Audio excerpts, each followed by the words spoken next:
Tu travailles, tu t'épuises, tu invoques, et pourtant rien ne bouge? Alors arrête de regarder seulement tes efforts et regarde ton cœur. Parce que le problème n'est pas toujours ce que tu fais, mais ce que tu portes à l'intérieur pendant que tu le fais. Allah nous dit dans la sourate 18, versets 103-105, « Voulez-vous que nous vous apprenions lesquels sont les plus grands perdants en œuvre, ceux dont l'effort dans la vie présente s'est égaré, alors qu'ils s'imaginent faire le bien, ceux-là qui ont nié les signes de leur Seigneur, ainsi que sa rencontre. Leurs actions sont donc vaines. Nous ne leur assignerons aucun poids au jour de la résurrection. » Médite un peu sur ces versets. Allah, il ne parle pas des gens qui ne font rien du tout dans leur vie, qui ne font pas d'action. Il parle des gens qui font beaucoup d'efforts, qui travaillent, qui s'activent, qui avancent, qui sont persévérants, mais malgré tout ça, leurs efforts sont en vain. Pourquoi? Parce qu'ils pensent « fais le bien », mais leur cœur n'est pas aligné. Et c'est ça tu dois comprendre. Le problème n'est pas ton effort, c'est plutôt ce que tu crois. Pendant que tu fais cet effort, tu fais cette action.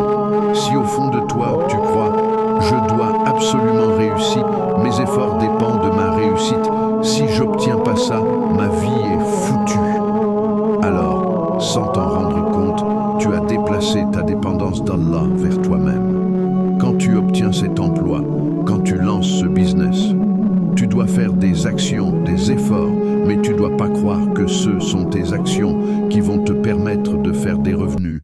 Ce sont tes actions qui vont déterminer ta réussite. Qarûn n'a pas été perdu par sa richesse, mais par son arrogance et son ingratitude. Il disait « Je n'ai obtenu tout cela que grâce à mon savoir ». Il a oublié qu'Allah est la source de tout. Sache que c'est Allah qui permet à ton patron de te payer. C'est Allah qui te permet d'avoir les clients et tout. Une fois que tu penses que c'est par la cause de tes efforts ou ton physique, ça casse toute la bénédiction. C'est pour que, parfois on travaille, mais on a l'impression que ça n'avance pas. On fait des invocations, mais on a l'impression que rien ne se débloque, alors que nous sommes vraiment la source de tous ces blocages. Regarde l'exemple du prophète Moussa à As. Dans la sourate 28, au alentour des versets 23-25, il voit deux femmes. Il les aide sans intérêt, sans calcul, juste avec une intention pure. Et en retour, Allah, il lui donne protection, mariage, subsistance, logement. Il a juste fait une seule action avec une intention pure, parce qu'il sait, celui qui est aux commandes de sa vie, les résultats ont été multipliés, non pas par lui, mais par la bénédiction de son Seigneur. Tu dois retenir que c'est pas ton effort qui crée le résultat, mais c'est ton état intérieur pendant l'effort. Et la première chose à corriger, c'est ton intention. Si ton intention est pure, tu as certes réussi.